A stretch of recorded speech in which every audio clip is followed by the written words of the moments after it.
Tommy's here, we can start now. We good? So good morning, everyone, and welcome to the August version of the Agency Services Bridge Meeting.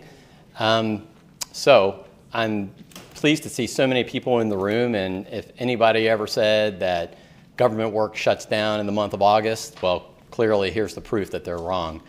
So welcome to all of you here in the McGowan Theater and to everybody who is joining us online. A couple of administrative things. For those of you who aren't aware, we sponsor, along with the Federal Record Center program, a coffee hour from 9 to 10 before Bridge. So if you are making your way down here in DC to the National Archives, please join us in the mornings for just some networking and coffee and a donut. And we can chat about whatever is on your mind before we get into the main program of the meeting. Following this meeting, it is the appraisal teams 2 and 4 meet and greet. We'll also have representatives from the Federal Record Center program. We'll also be able to answer questions about training, accessioning, and we'll have other colleagues from the National Archives available to answer questions that may be on your mind for those agencies who work with appraisal teams 2 and 4. And I should say that that meeting is at 1 o'clock, and it's in the Washington Conference Room, which is the same room that we have the coffee meet and greet. So during the program, you can see the direction here on the front slide. If you have questions, please feel free to chat them in the chat box on the YouTube recording. For those of you in the room, we have microphones on the aisles, so please, if you have a question, when we get to the Q&A, please raise your hand and we'll make sure that we get you a microphone so the folks online can hear your question. For all of you, whether you're in the room or on chat, please let us know your name and the agency that you work for so that we can capture that as well. And then generally just wanted to say, if you have any comments about the program, about the coffee networking reception in the morning, or the meet and greet afterwards, please feel free to send comments to RM Communications on this screen.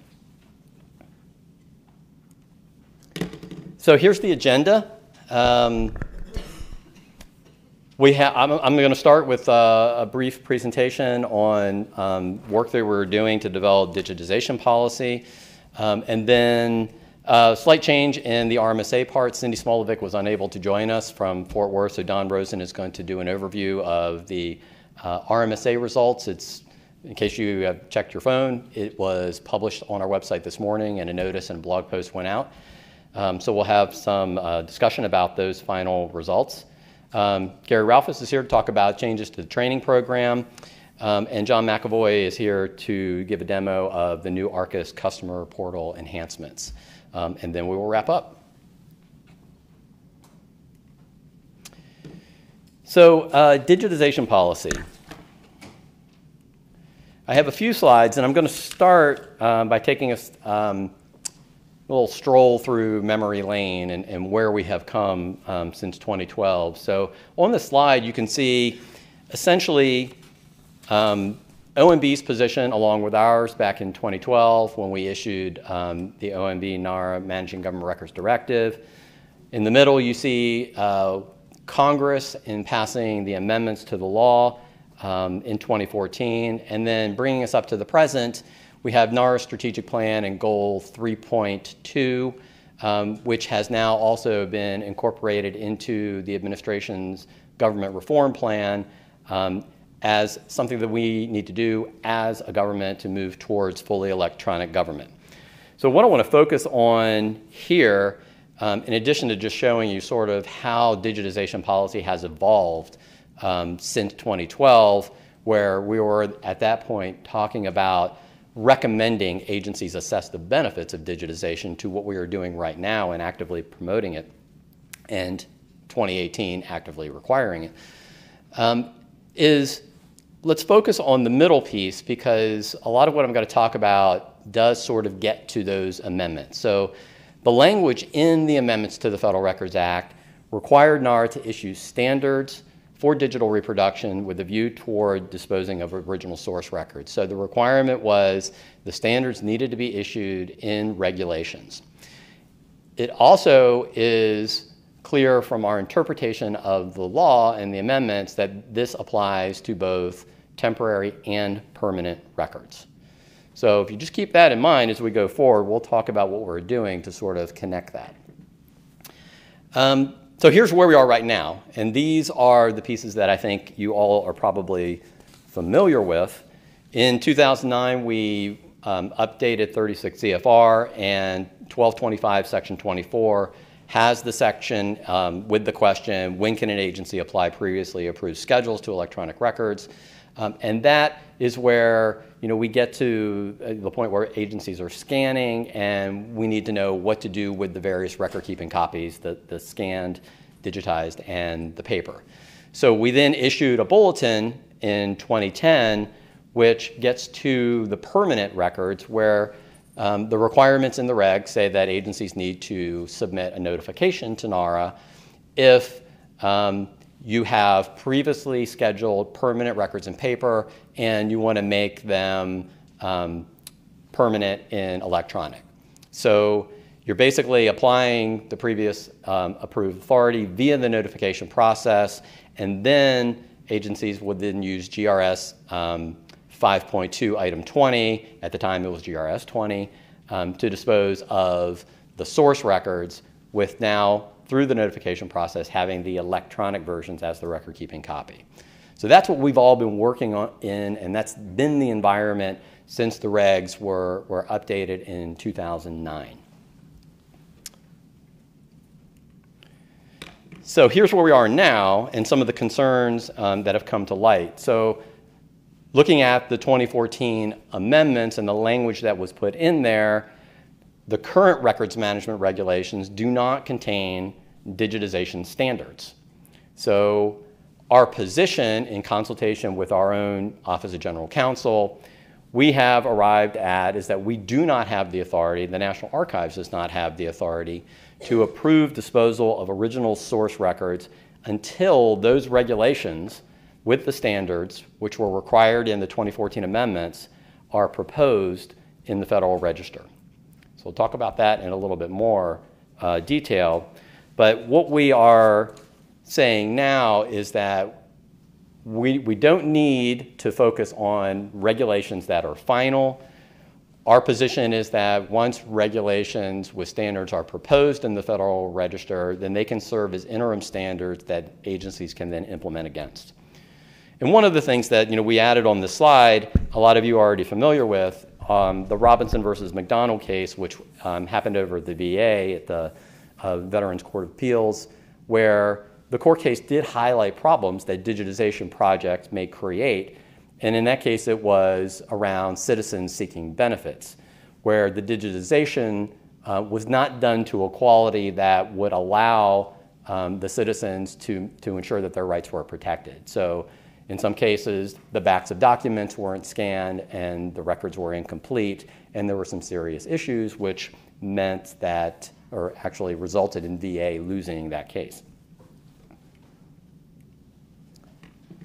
So that's just some of the context, and I want to talk a little bit now, and I'll spend some time on this slide, about the various things that we have been working on, are working on, and still need to do. So the reason why these blocks are on the slide in the way they are without any arrows is that we have a plan represented by these pieces of work on this slide that are non-sequential. So we're trying to do as much as we can concurrently. The one thing that I can tell you that I think is a bit of good news is that the regulations that we're working on in this top left corner for temporary records is something that we believe will come out very soon in a matter of weeks.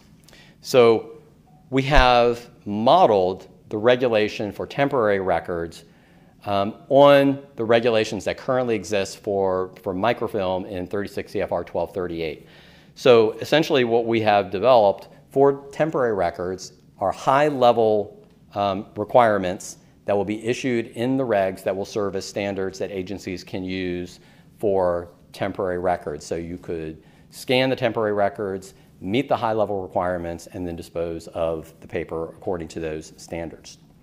So as I said, that is a fairly straightforward regulation that we're working on that we do expect to have out very soon.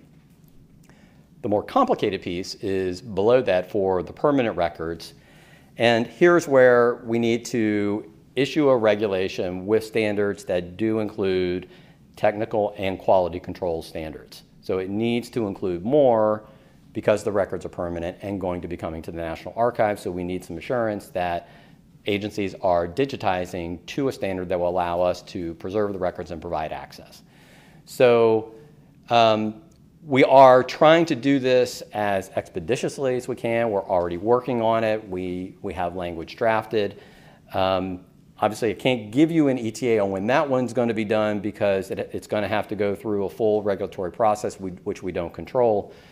But the way we are trying to do this is incorporating standards that already exist in the community, like FADGI, the Federal Agency's Digitization Guidelines Initiative, and some ISO standards, for example, ISO 13028, that does address digitization. So we're trying to align to standards that are already there in the community and that agencies may already be using as a reference.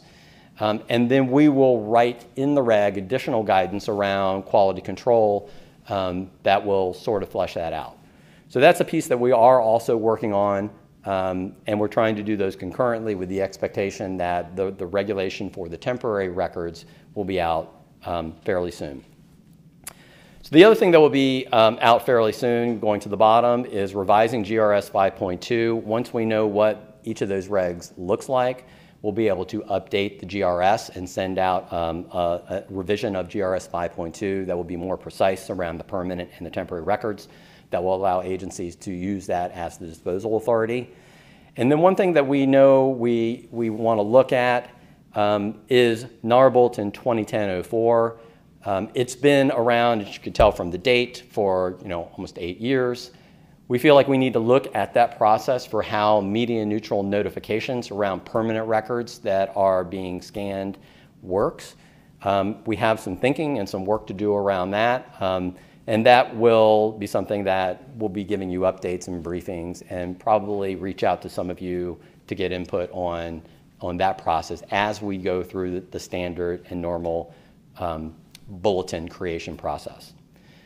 And then the last piece over here, an FAQ, we feel like it's something that we want to provide for all of you that will include some how-tos and some real questions and answers and guidance on how specifically agencies should be implementing the regs and the standards once they are issued. So that's something that we're going to start, as we have conversations with you and other agencies, start collecting some of the questions, and then really think about what the answers need to be, in addition to providing guidance for implementation of the rule and standards for permanent records and how to apply standards that are already codified in FADGI and ISO and how we make those all work together. So we feel like the FAQ might be the piece that ties a lot of this together and really provides the specific practical guidance that you need to make sure that you are covered. So my last really substantive slide with the title that I'm sure will strike you. What does this mean for me? So you always have to have that in a presentation, right? What does this mean to me? So this is the beginnings of that FAQ. So these are the obvious questions that we're aware of and that we have heard. And believe me, we'll be adding to this list of questions. But the first is, for those of you who can't read the type, can agencies keep digitizing records? And to this, we say yes. We want agencies to continue to do what they need to do to support their business. If making your records electronic is what you need to do to provide access and reference to your records, then this should not stop you. So one of the things that you should keep in mind, and the reason why we're doing this briefing now and not downstream, is that we want you to be aware of what the situation is so that you can plan and make changes and follow the process as it goes along and just be aware of what's coming. So one of the things that will be useful is once we get the proposed rule out on the Federal Register and you have those interim standards, then you can move on to the next phase, which is disposal. So that takes us to question 2. Can agencies dispose of records? So right now, in this interim period before we have proposed regulations on the Federal Register, we recommend that you discuss within your own agencies with your general counsel and your legal counsels to determine what issues with disposal of records you may have. So the authority is still there in the GRS. We believe, and it's our position, that NARA does not have the authority to authorize disposal, but we will grant that agencies have the ability to talk within their own agencies and with your own general counsel, look at the law and see if your position aligns with ours. Obviously, if you can wait until the proposed standards are out on the Federal Register, then I think we will all feel like we are in a good place, but certainly not a requirement and something that you can have discussions within your agency and with your counsel about. Number 3 is, should agencies continue to submit media-neutral notifications using that process described in 2010-04? And we will say yes, we will accept media-neutral notifications, and we'll work with each agency on a case-by-case basis. It will help us to know what your plans are, and we can provide guidance to the extent that we can until the regulations have been proposed on the Federal Register. But I think it would be useful for us to work together on this and have some awareness, I think for us and for you, about where you are in terms of your submissions through this media-neutral notification process. And then the last question, will agencies have to rescan? So this is something that obviously has come up. Until we have the proposed standards on the Federal Register, agencies may feel, and they may have that discussion with their general counsels and their legal office, is there any risk of having to rescan everything that we've done? So we have a check and an asterisk here. So one thing that we can say definitively is that the regulations will be applied day forward. We won't say categorically that agencies will never have to rescan because, well, generally we don't like to say never. But we want to make sure that agencies are aware that there may be a need to reassess prior digitization work if that digitization work is at a level where the scanned records are incomplete, illegible, or digitized at a level where we cannot accept the records if they're permanent and provide access to them. So that's really what the asterisk means. We certainly do not feel that it's going to be a case where we're going to be requiring a lot of agencies to rescan records, but we expect that agencies are taking the time to review the existing standards like FADGI, like the ISO standards, and putting into place processes that, that meet requirements around formats, around technical quality, around quality control and assurance, that provide your agency assurance that if you scan the records, you will be able to use them and provide access to them, in which case it would follow that we, as the National Archives, if they're permanent, would also be able to do the same. But we have the asterisk there for those cases where that does not happen. So right now, those are the 4 questions that I think we have heard. I encourage you to think about this, talk about it with your staff and with your council. Send us questions to PRMD. I included the main references here, which are the Media Neutral Bulletin 2010-04, and of course the amendments to the Federal Records Act, where the language that requires us to issue regulations and standards is located. But we want to work with you and identify what your questions are, what your concerns are, and we can get together and figure out what questions need to be answered so that we can provide that out to everybody else. So I know that was a fairly quick run through it. I have a little bit of time to take some questions if you have any here in the room or online, and I will turn it over to Jim. I think Jim has one queued up. Yes. Lawrence, Chandra Allred asks, if we have submitted exemptions for digitizing certain records, how will those decisions be made and when will we be notified? Okay, so that's a question about the 2022 goal, where if you go back to that slide, it says to the fullest extent possible. So we do want to hear from you about scenarios where you may be requesting an exemption. We do, as we've said in many occasions, that we expect these exceptions to be rare. And we are at the point of really just collecting data, and we have not sorted through in detail the process for how approval of exemptions is going to work going forward, but I would expect we would have that guidance soon. Any questions in the room?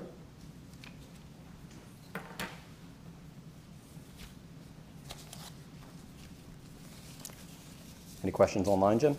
no. Okay. All right, so again, I just encourage you, I know...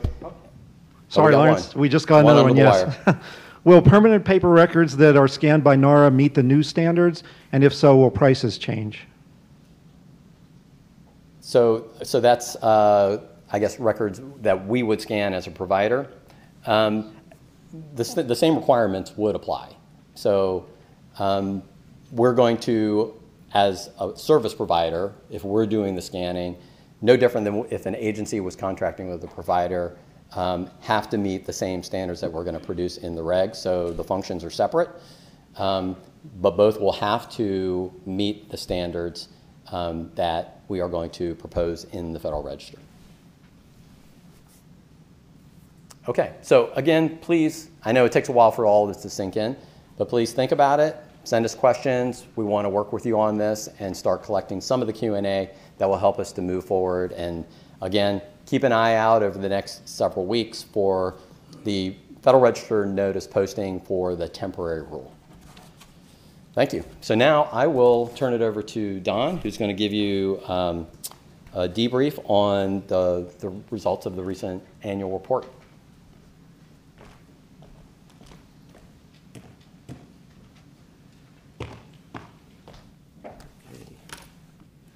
All right, good morning, everybody. Happy to be here. For me, it's actually, I look at this as the last day of summer for me because I live in Loudoun County and schools start tomorrow, so we go back to the grind of the year. So, but it's a great day to talk about annual reporting and kind of close a chapter on our reporting cycle from this past year. As Lawrence mentioned, the report is up and out and live for you to take a look at. The blog, so we also have a blog post on Records Express about it, and we have a AC memo gone out distributing it. So hopefully everyone will have access to the full report.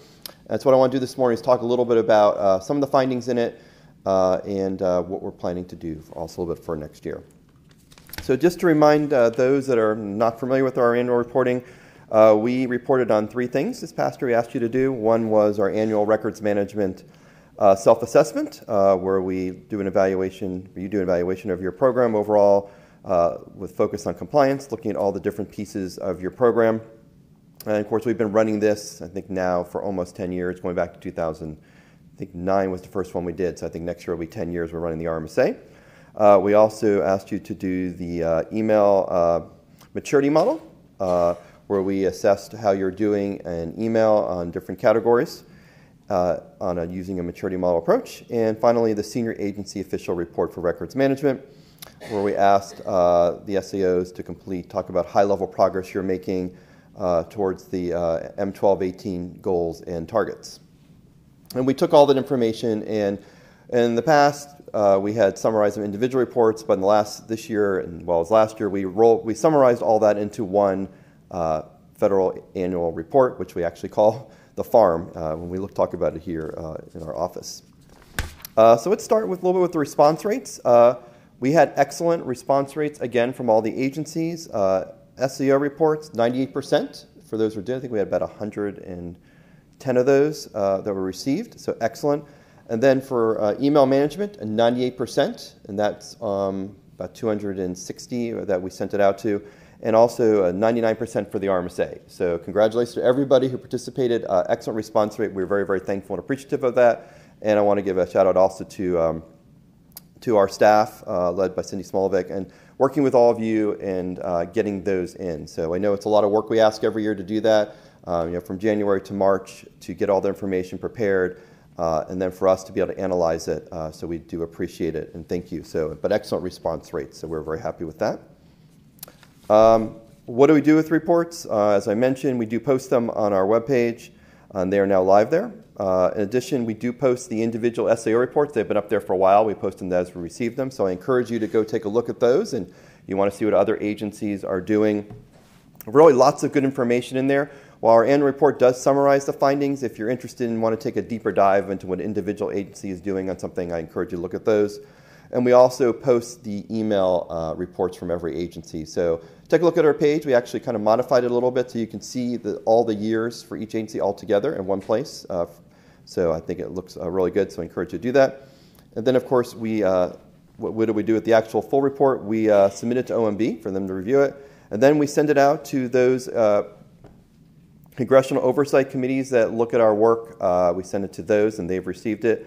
Then we post it on our page. And then we know there's lots of other groups, special interest groups that follow our work are always interested in the report. The press that follows our work will likely write some articles about it as well. So we always get really good interest from this report. People are interested in the findings and want to know how the government is doing in terms of managing their records. So what were some of the key points we wanted to talk about from the report?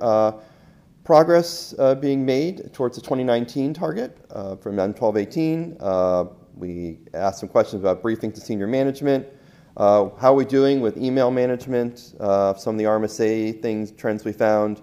Talk a little bit about transfer of permanent records, and then just overall electronic records management. So let's start with the 2019 target. So we asked that question, how's everyone doing towards meeting that December 31st, 2019 goal? Right now, 97% say they are on target to meet that goal. So that is really good. Only 3% said that they were not working towards that progress. We will likely ask that question again next year as we prepare towards it. Next year, I'll talk about that, will be the last year before actually the deadline comes and goes. So, but right now, everyone says they are on target. So that is good. It's good. We also asked some questions this past year about how senior officials, where they're being briefed. That was a topic we're interested in, and the SEO report said 97% said yes, the senior officials are being briefed on their records management roles and responsibilities. We think this is a really good number. We know it's really important to be briefing senior leaders on managing their records, so we thought that was really good.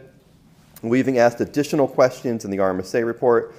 So here's some of the numbers here that I thought were interesting. 85% are reporting that they're briefing their senior officials as they onboard, as well as 83% are doing exit briefings.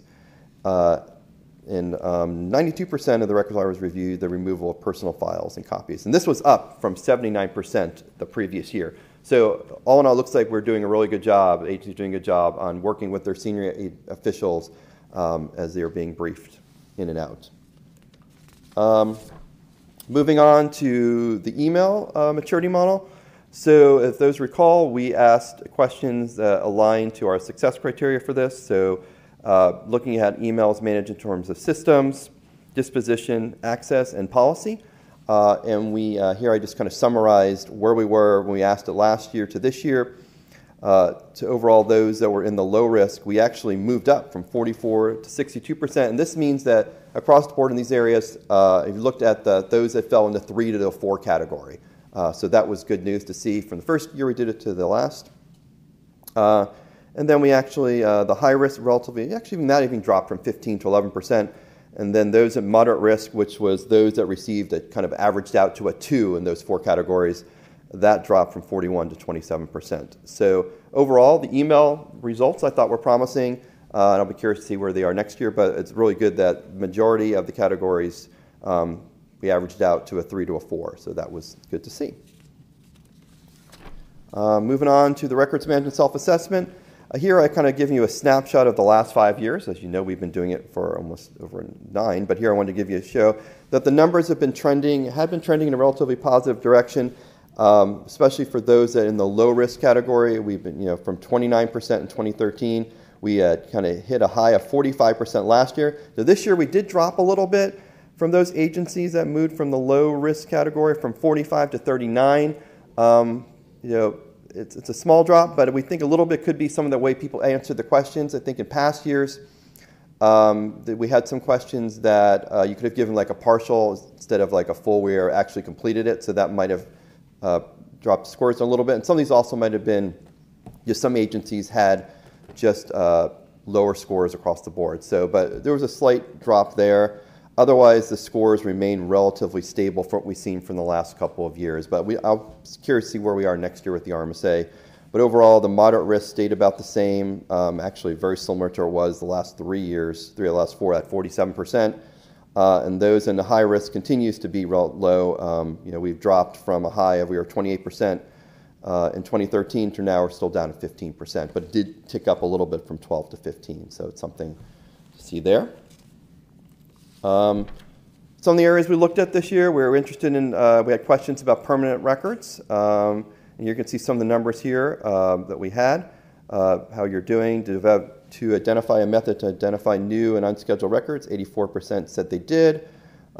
Transferring non-electronic records to Nara, 50% said they did. Transfer electronic records to us, 22%. And then here you have can track where permanent records are eligible. High numbers there across the board, 87%. Interesting numbers here with permanent records. We know that's an area of interest, and I wanted to call those out. Just general electronic records management. You can sort of see some of the numbers here. Percentages of agencies that maintain an inventory, 78%. Policies requiring records permanent being electronic format, only 49% there, so there's obviously some room there. 34% had policies under development, so we'll monitor that. Protecting unauthorized use, 67%.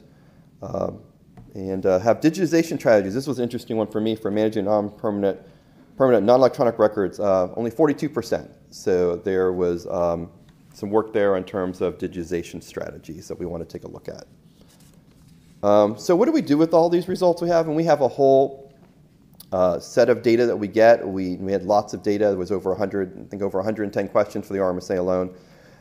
We try to gather it and use it, and we share it with the different offices in our program. We look at it to identifying emerging trends. Allows us to provide feedback to agencies to determine where we might have policy gaps. It could impact our training, our oversight program in general in terms of where we do inspections and what topics we want to focus on. And for the agencies, we hope you use this to determine if strengths, weaknesses in your program, where you might want to apply your resources, use scores to measure effectiveness of your programs. I've heard from many people over the years that the RMSA is a good tool to help get more resources, so hopefully that is very helpful to you to get that support you need. So we feel that it's been a beneficial tool to the agencies as well. So what are we doing next? So our next plans is, now that we are kind of closing the book on this year, we're actually already pivoting and planning for next year's reporting cycle. We're likely to run it again in January of 2019, likely through March.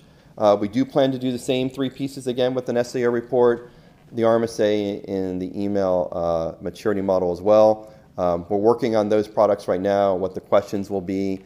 And that's something, well, I'll come back in the fall and share where we are with that and give you guys kind of a heads up on what we're planning to do, what we're going to ask, if there's any special focuses, and kind of share any early templates if I can, or at least the thinking we have, but looking to be somewhat similar to what we did the past couple of years.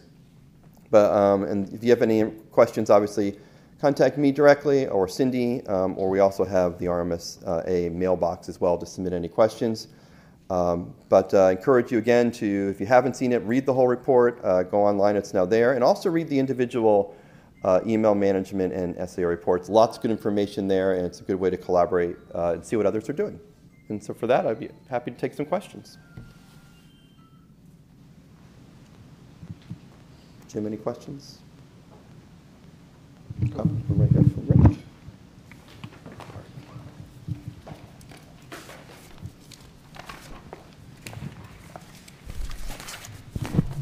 Is this on? Yes.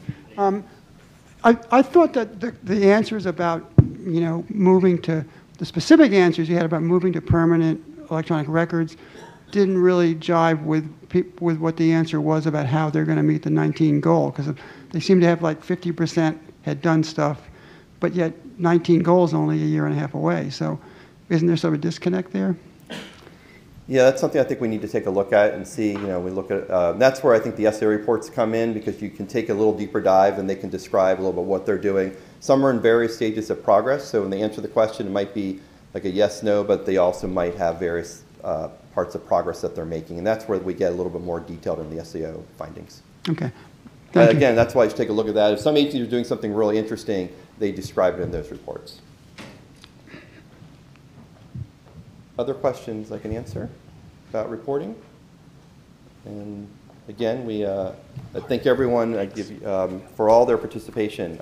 We're very, very pleased with the results we're getting, with almost 100% from everyone, and we've been getting that consistently for the last 3 or 4 years. So thank you very much for that. Okay. Well, thank you very much. And with that, I think I'll turn it over to Gary.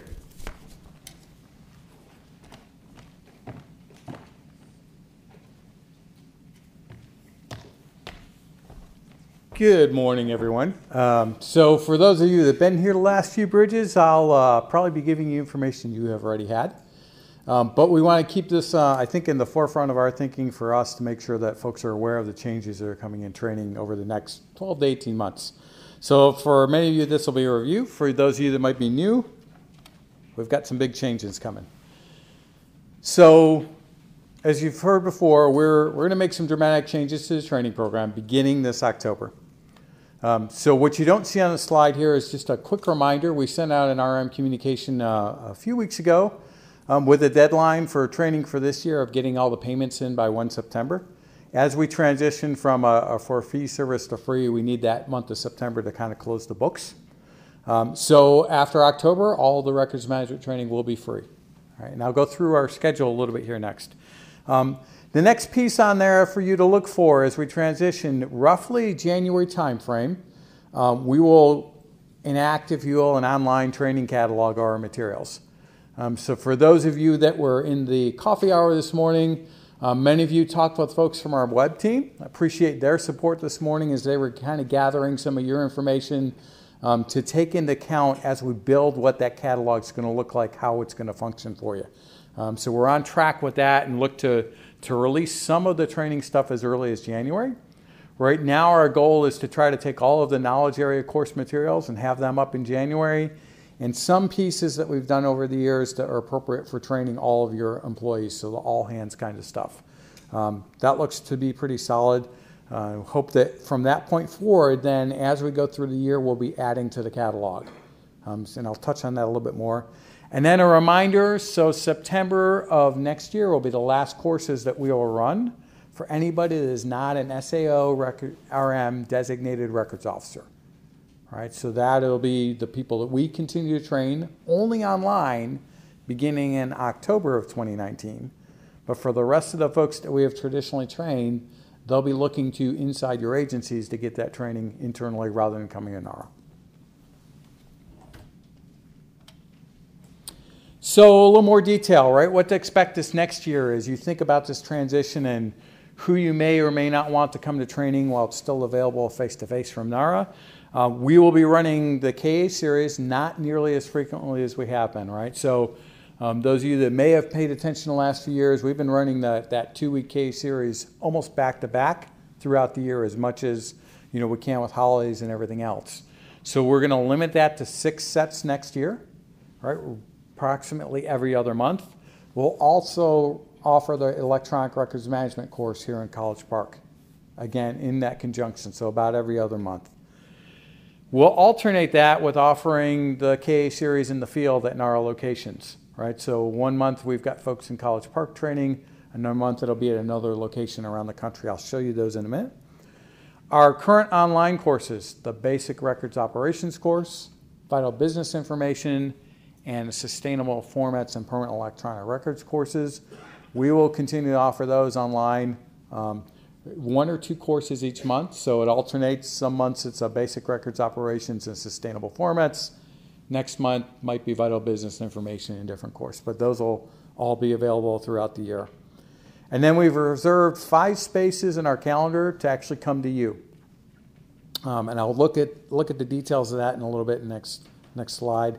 And then again, the training catalog will be coming online. So that's something where, again, as you start thinking about this transition for yourself, starting in January, it might be a good time to start grabbing some of those materials and thinking about how do I transition from NARA doing this training in 2019 for my staff to potentially us doing this ourselves in our agency beginning in fiscal year 20.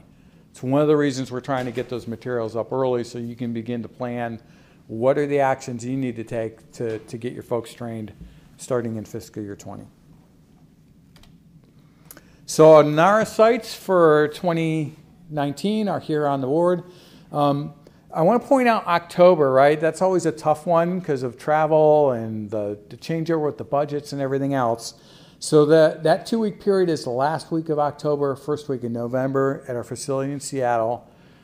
If you have folks on the West Coast, please take a look at, is that the right time to get them trained if they need training? Because we're not going to offer anything out west the rest of the year, unless they want to go to Denver in August, right? So you start to plan travel for folks or where you may want to send them to training. And also for this year, we show Chicago there for September 2019. That's the one field location we've got left this fiscal year still. So if you've got folks in the Midwest that need to get that training, still got plenty of space in those courses in Chicago for coming up in September. A great time to think about, hey, I've got some of that extra end of year money available. Let me get some folks to training if it makes sense for you. So here's the on-site training, right, where we come fly to you. So we'll strap on our jetpacks, come to where you are. And we've gotten a lot of these requests already. So I'm glad that the message that we've been talking about since April is getting out, being received. But it's been intriguing too because an awful lot of the requests we're getting are from within the Beltway. And so we're not necessarily ignoring those. But again, our main intent with this is let's get our trainers to a place in the country where we've got a group of people that need training that can't come to a NARA facility. I will potentially fill one of these spaces here in DC if we don't get another request. But ideally, I want to get my trainers to where your people are, not just, hey, it's more convenient for you to come to my agency down on 8th Street rather than us to make the trip to College Park where we're going to offer that training. So we've heard the requests. If you're here in the Beltway, we've got them. We're kind of sitting on them going, let's make sure that we're making the best resource decision for the whole government, which is take the trainers to where the people need it that can't get to us first. If indeed we don't fill those last couple of spaces, then we'll look at can we schedule stuff for somebody that has a need here in DC that would prefer not to come to College Park. But that's kind of the secondary goal here, right? Our main goal is get the training to where you have a group of people in the country that can't get to someplace where we're doing training, And we've got, I think I've got 5 or 6 other requests already sitting that we're holding. I bring this up to go, if you've got people in your organizations that you know you need trained someplace, now's the time to act. Because we're probably going to make a lot of these decisions on those 2 last spaces in the next 3 to 4 weeks at the latest. We definitely want to get our calendar locked in, get our resources locked in, and then be able to come back to you and give you those specific locations. In some cases, we may be able to negotiate with that hosting agency that their original intent was, I've got 15 or 20 people that I need you to come train. But if they've got 24 seats in the classroom and you've got 2 people in that location in the country, maybe we can work that out to where we get your folks into training that's hosted by an agency also. So we want to get that transparent to you so you can make decisions around that. And then last for me is just kind of my recurring update on this big revision we're doing to the curriculum and getting things online, and if you will, a request for your help. We've got a lot of support from many of you along the way with doing the analysis that we've been doing for the new courses. So that top block is some places where we're still not complete with the analysis work that we're trying to do. And so if you or folks in your organization are experts on some of those tasks that you see there, love to hear from you so that we can do a short interview with that person and find out how do they do this work, right? That is the basis for how we're going to build the new training curriculum and some of the things that are coming out, is step by step, how does somebody take actions and make decisions to accomplish those things?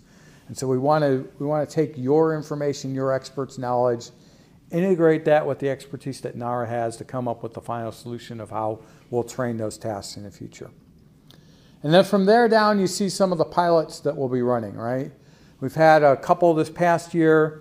We'll finish up the first level in curriculum with a pilot in September around what do records custodians really do with this position. So that's our main audience again at the first level. Looking forward, if you have folks that you'd like to participate in, love to have them. No cost for any of that, so all those pilots are an opportunity to get some training for free the rest of this year still. The second level of the curriculum we'll finish building in September, and then we'll run the pilots for those 2 courses in November and then January, February next year. Again, looking for folks that would volunteer to say, hey, let me sit in this training, give you feedback, because what we know is we're going to build it, and then after students go through it, we're going to learn from their experience about how to make it better. We'll circle back around, do some revisions on it, and then we'll be able to roll it out for permanent. And then you see the third level. Again, that level is primarily for our designated agency records officers and our plan for running those pilots next year. So as you look at your calendars, think about your workload, your staff's workload. If any of those make sense for us, please let us know. Love to have you volunteer to participate in those and give us feedback how to make improvements on the work that we've done. So with that, let me see what questions there are, concerns, comments about generally the changes coming with the training program or specifics on any of the pilots that are coming up or training topics. Gary, I have one from online. Have you given any thought of recording the KA series courses and offering them to all for viewing? We've given quite a bit of thought to that. Our challenge has been, from a practical standpoint, we haven't thought about a good way to actually make it consumable, right? Because you can record somebody teaching for 6 hours a day for 9 days, which is the KA series. And then you think about what quality does it take to actually have someone pay attention to that if you want them to learn it. And so that's fundamentally where we've stepped back and said, we haven't heard enough demand to have it make sense from the resource investment that it would take to do it well and right, and hopefully make it consumable.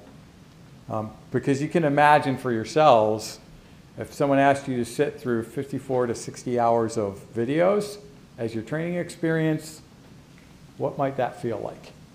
So for the moment, we've thought about it, are not planning to do it. Again, we'll try to take that in what we hear from you, but from where we sit at this point, it's just not a particularly viable option for what would be on the other end for the student. Other questions? Yep. Hi. In the past, you offered a national security, handling national security records training. And I was wondering if that is going to be offered in the future. I had been hoping to have some of our folks take that training and was wondering when it might be offered again. So we did not plan to teach that this coming year. So let me take that back with me and think about, is there a way to maybe get one iteration of that onto the calendar for this year? So I'll go back and talk to our folks in the D-Class Center, look at our calendar a little bit more closely and see, do we have the resources and a way to fit that in? It's not something that we've had a lot of demand in. It's been interesting. I've been in Nara 4 years. My first couple of years, we had canceled some of those classes, and then we had to work really, really hard to get them filled. And then we had 1 year where it was overflowing, had to schedule an additional class, and then the following year they were empty again. So hearing that now, we'll take back that and look at it and see what we can do. Yes, ma'am. How do you sign up for the pilots? So pilots, send me an email or send an email to RMT and then the number 1 at nara.gov.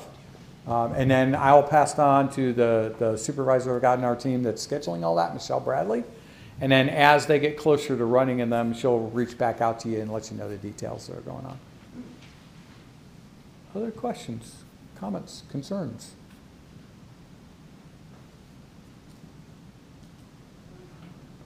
Yep.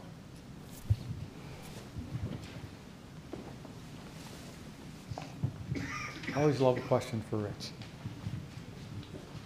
Hi, this is Rich Noble with Nora.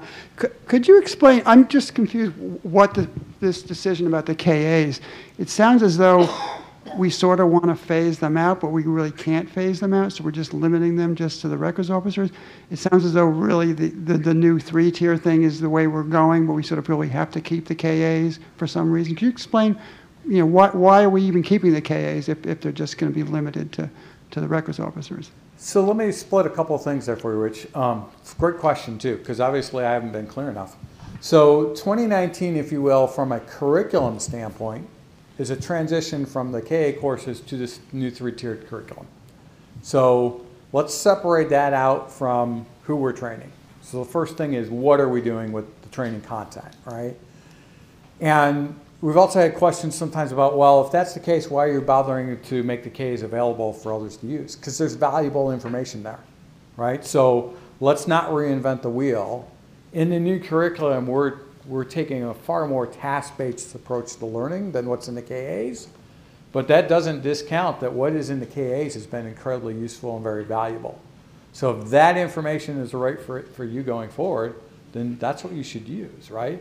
We won't maintain the information in those courses over time, so you'll have to keep an eye on that, and we will too. At some point down the road, we might pull some of those back down and go, too much of this has now been outdated and superseded. But there's a lot of great information there. So from a materials standpoint, there's the transition from the KAs to the new curriculum that we'll be doing, and 2019 is kind of our bridge year.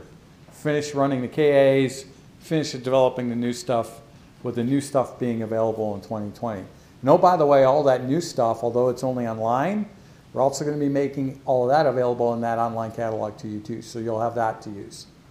In terms of who we train, it becomes, I think, a question of how do we facilitate the best way to reach a broader audience across the federal government and look at what are we capable and feasible doing with the resources we have.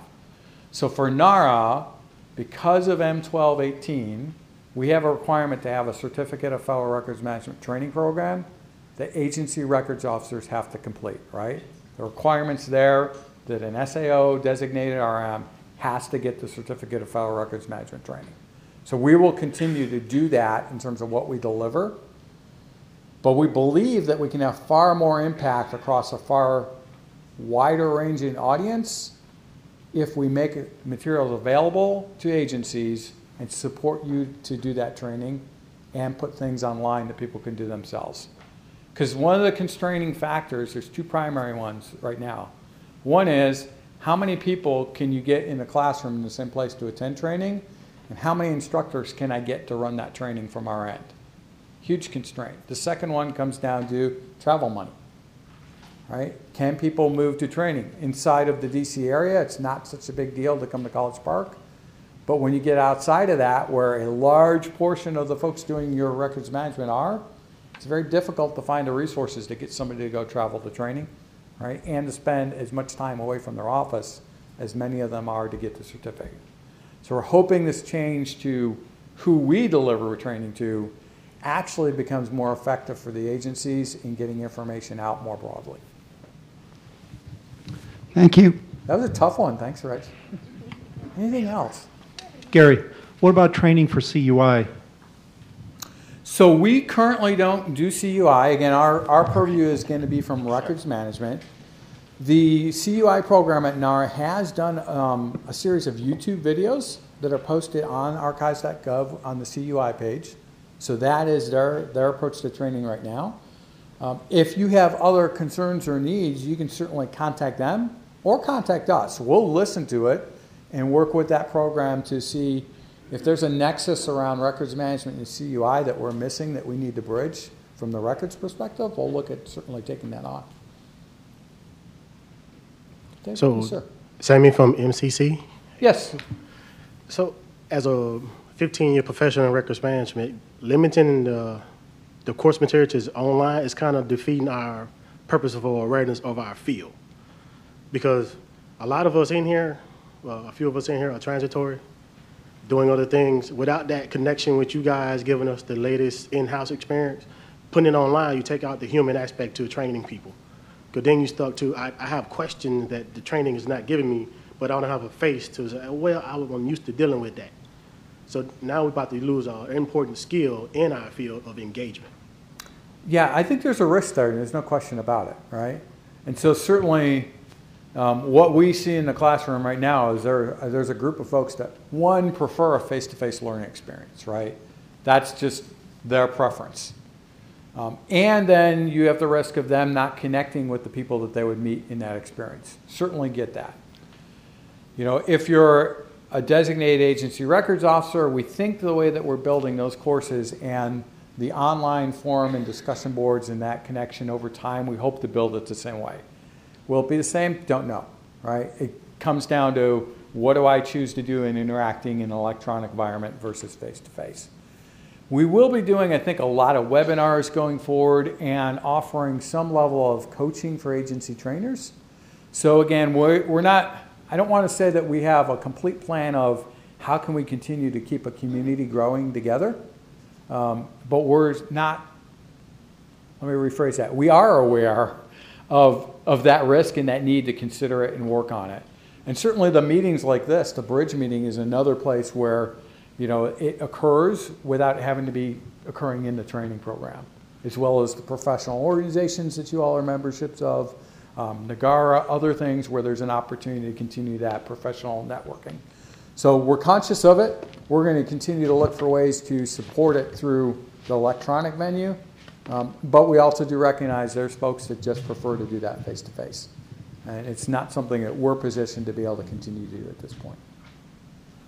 Yes, ma'am. Portland Wilson, Homeland Security.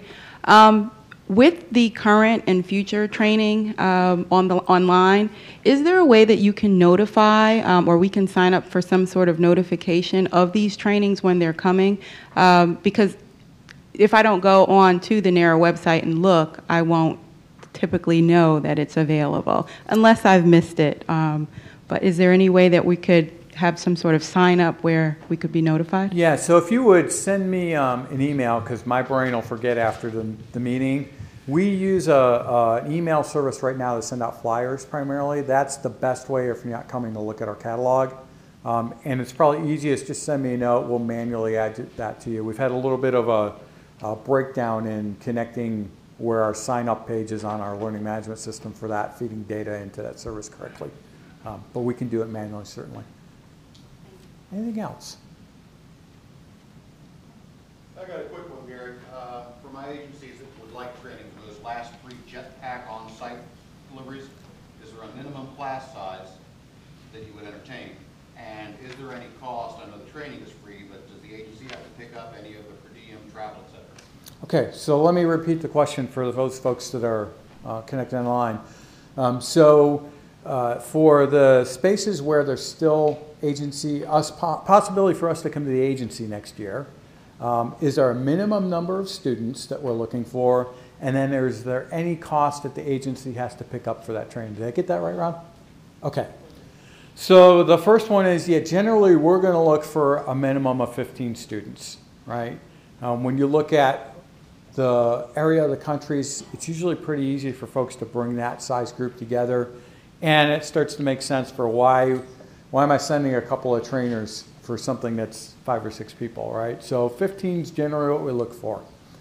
In terms of the cost, it is zero. The agency needs to have a site to host the training, and that is it. So if you've got a classroom, in terms of other materials, we usually look for a couple of whiteboards if you have them, projector, computer to run the slides. We can bring a laptop if we need to, but standard classroom kind of stuff, that is it. There are no other fees. So we have planned in our budget all the travel for our trainers, all of the printing costs for the materials and all of that. So there's no cost to the agency at all other than that classroom. Okay. All right, well, thank you all. Again, if you have questions, other comments, certainly email me directly. And for those that are staying this afternoon, I'm also going to come up at 1. So if you have other feedback, other questions, we can take care of some of that too. So thank you very much.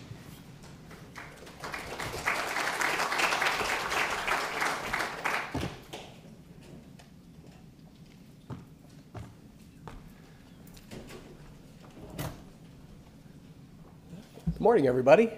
My pleasure to be here. And in fact, it was just in April when I was here to talk to you about the Customer Portal Disposal Module, CPDM. So I want to put another plug in there for that, if you're still considering migrating over to using the online customer portal for concurrence or declination of your disposal notices, please send me an email. Be happy to get you signed up. Currently taking reservations for January 1st for the April 1st disposal date. So if you're interested in that, we'll get you signed up and get that going. That's still, and for those of you who've communicated with me for a October 1st start, we're still on board for that. A little behind because of the CUI program that I'm about to talk to you about. But as soon as I get past CUI, then it's on to CPDM for an October 1st start for the January 1st notices. So what I'm talking about today, I'm going to talk to you about what's changing in the customer portal. It's major, but it's also minor.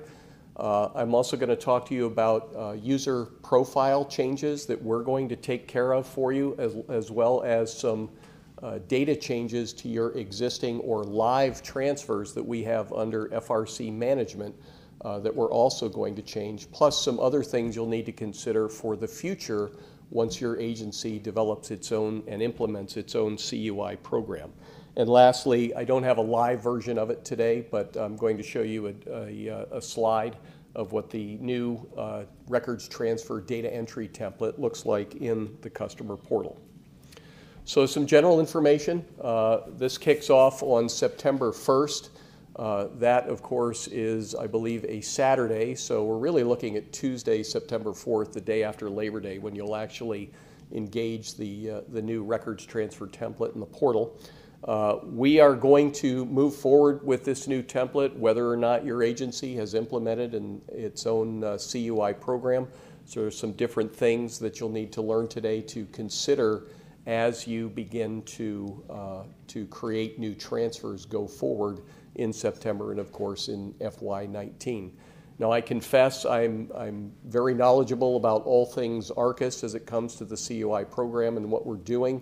Not so much on the records management side of CUI. However, I have a couple of individuals in the audience today who are going to back me up. We have Rashad Shakir, who's our CUI program manager for the Federal Records Center program, and Dave Williams, one of our account managers, is very knowledgeable about what's going to happen in terms of transition of your existing transfers into categorizing them into the right CUI buckets.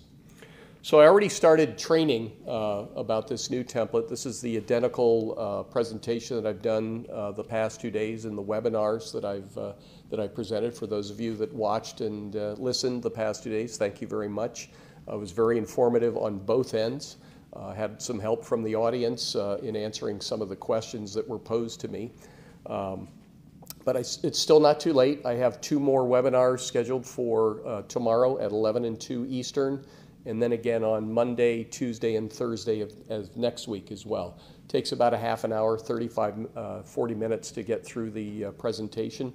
Then we open it up for questions. And one of the things that I'm doing is using the web conferencing platform to export all of the questions you ask, with the goal of developing an FAQ for some of the non-ARCIS questions and answers that you seek. And we'll get that posted some way, somehow, so it's readily available to everybody. I think it'll be a great help. I'll probably work with Rashad on getting some of the questions answered. And I'm also sending out the slide deck to everyone who attends as well. So I'm taking care of that for you. I sent the invitations to the super administrators. When I did some analysis, there were over 10,200 active users of the system who have the Records Transfers 1 create capability. Unfortunately, we're a little limited in sending out group emails to that many people. So the best I could do, and I apologize, was send them to the super administrators and hope that the information about the webinars filtered down to those who really need this training. In addition to that, if you need to sign up and you're not sure how to do that, send me a quick email and I'll return a response to you almost immediately with the link so that you can sign up for any of the webinars that are coming up. Okay, let's talk a little bit about the new records security and description versus storage security. But a footnote first. All of your classified security levels are going to remain exactly the same as they are today. Classified secret, top secret, confidential, RD, FRD, etc. Everything remains the same in terms of user profiles in ARCIS, in the ARCIS customer portal, as well as your records transfers. But we have new unclassified records security levels, and they are standard records, unclassified standard records, CUI basic, and CUI specified. Now, CUI specified means that the agency demands more secure controls and safeguarding methods in accordance with your own individual agency CUI program. Those must be cited in the interagency agreement that you have with the Federal Records Center program, so keep that in mind. So if you want us to handle your records in a certain specific way, that you need to contact your account manager and have them add that to the interagency agreement. Now, of note with CUI, all of your shipments now will be double wrapped. And when I'm talking about shipments, I'm talking about your reference requests that you place from the record centers. And when we ship those materials to you, we will begin double wrapping. The downside to this is you'll see a little bit of an uptick in the amount of your shipping and handling charges from the Record Center because we charge an additional fee for doing so. However, per the executive order, we have to implement this, and we're doing our best to help safeguard your records while they're in the hands of a vendor that's ultimately going to deliver them to you. So it's an important piece of the overall program. Sensitive but unclassified SBU will no longer be offered as an option.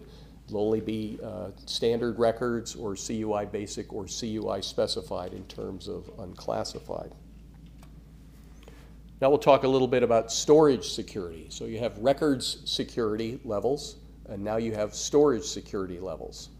What we're offering now is standard storage security, which is regular FRC space. And by the way, all 17 of our federal record centers are readily equipped and ready to accept all CUI and store all CUI records. There's nothing special about CUI in the regular record storage areas. However, we also are offering enhanced record storage security. And the enhanced record storage security is essentially a cage. It's additional barriers to help protect these records. And if you want that, there are only 3 record centers that offer a caged storage environment. and that's San Bruno outside of San Francisco, our Subtropolis facility in Kansas City, as well as here in Suitland, Maryland at WNRC. We've developed a new rate. I believe it's 55 cents per cubic foot. It's the service code for that is S2. So if you're interested in storing records in any of those three facilities, you'll be able to do so. But we'll talk a little bit about user profiles in that aspect for when people create new transfers. Okay, current unclassified security levels. For those of you in the audience who are super administrators, most likely you're equipped with all four of these. If you're just a regular user that's listening in today, you may only have unclassified standard storage. But these are the four current ones that we're going to be changing effective September 1st. Unclassified standard storage, restricted storage, and CUI SBU standard and restricted storage. Those four are going to turn into these six. So now we're going to make it look a little different in the ARCIS customer portal based on your selections, based again on those things that you have in your user profile. Not everybody is going to have all six of these.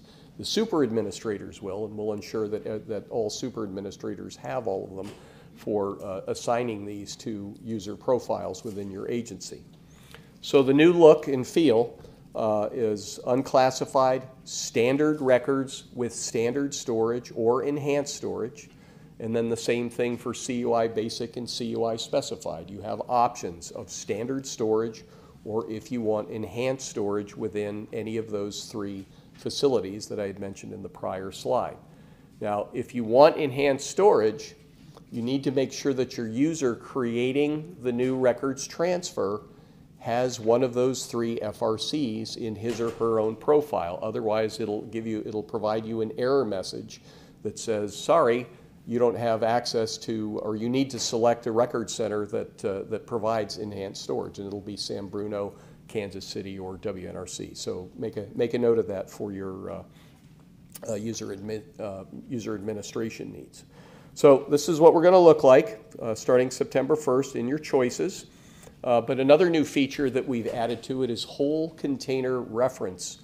And it's just a little checkbox in the the records transfer data entry template. What it does is it allows the creator of a new transfer to lock out the possibility and creation of an individual file reference request.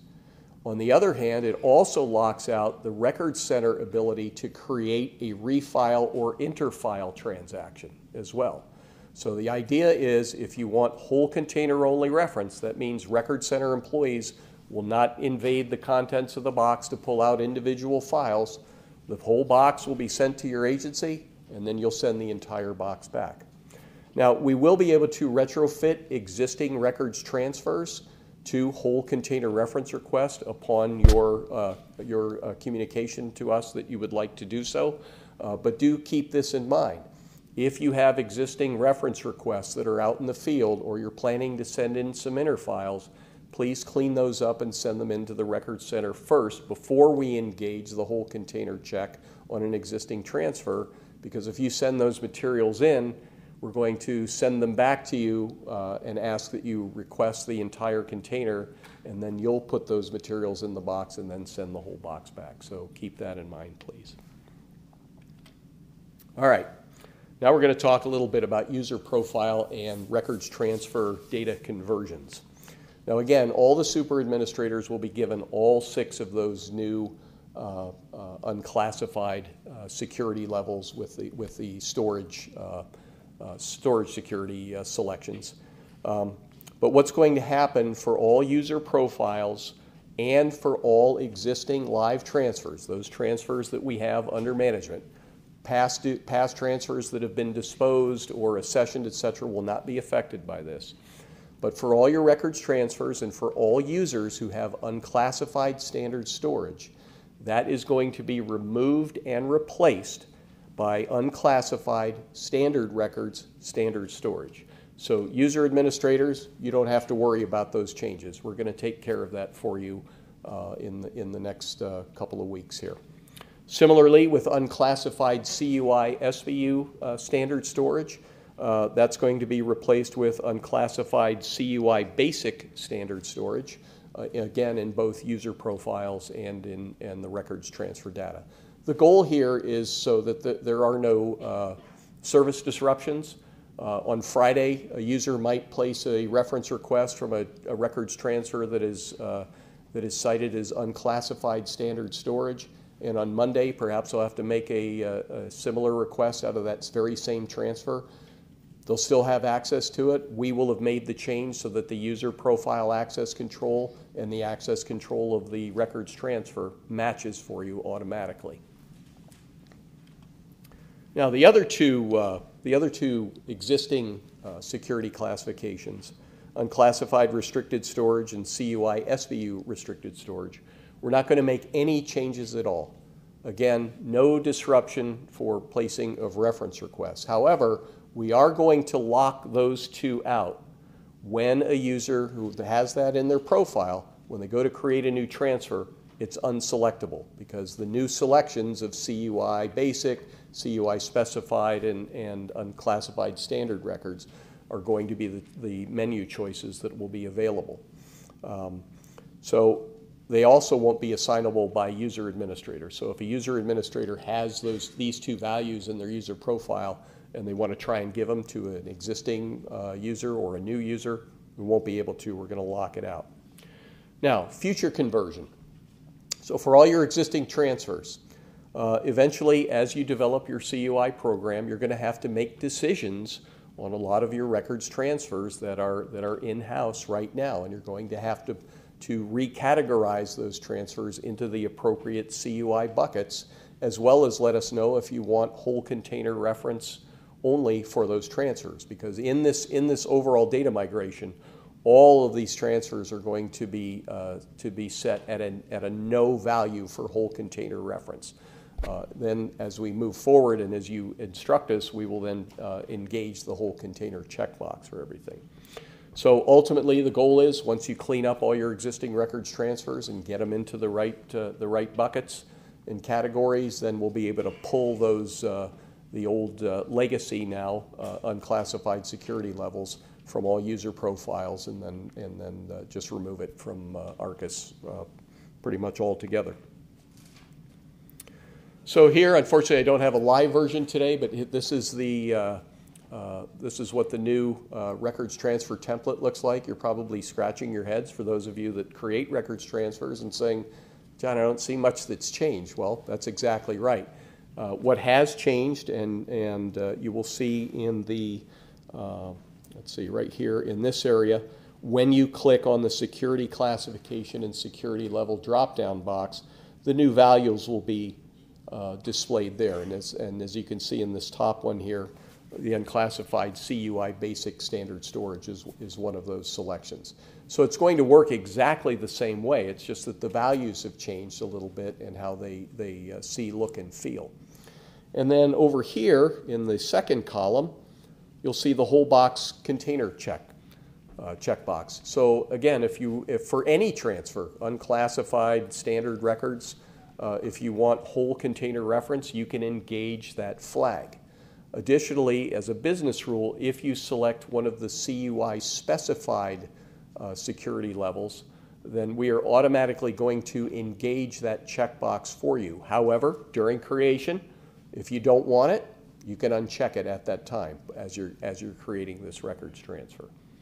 So that's the general gist of the presentation this morning. I'd now like to entertain questions specifically about ARCIS. Remember, if you need to train your staff, by all means, have them watch the webinar. It's the same presentation that I just made, and look for these changes to be effective when you come back to the office on September 4th, I believe. Questions?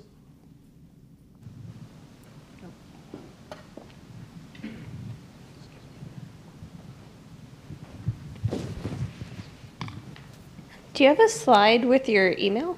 Perfect. Thank you. How about that, huh? Yeah, crystal ball is working today.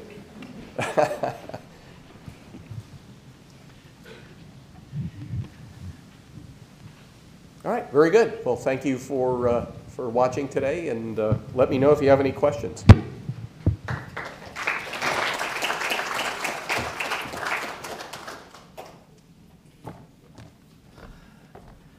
So thank you all for attending, and thank you to all the speakers. Just a reminder, appraisal team 2 and 4, and agencies who work with appraisal teams 2 and 4, meet and greet at 1 o'clock. We'll stick around until 3, answer any questions you have, and that will be up in the Washington room. And you see on your screen the next BRIDG meeting will be October, first one in FY19, so please mark that on your calendars, and we will see you next year. Thank you all for coming.